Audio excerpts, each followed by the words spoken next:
ఎన్నికల సందర్భంగా ఒక క్లియర్ కట్ కాంగ్రెస్ పార్టీ పుంజుకుందన్నటువంటిది పెద్ద అబద్ధం అన్నటువంటి విషయం తేలింది.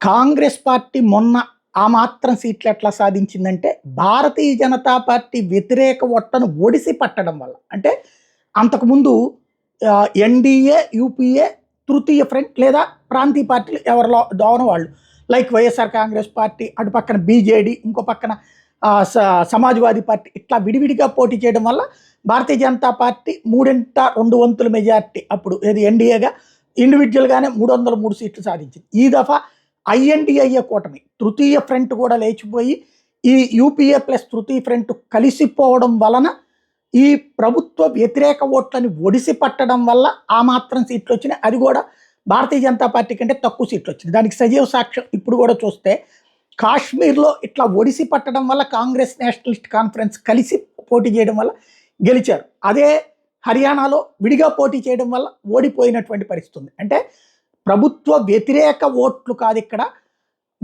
బీజేపీ వ్యతిరేక పార్టీలందరినీ ఒక్క చోటకి చేరిస్తే మాత్రమే ఆ మాత్రం అవకాశాలు వస్తున్నాయి అన్నటువంటి విషయం మరోసారి స్పష్టమైపోయింది.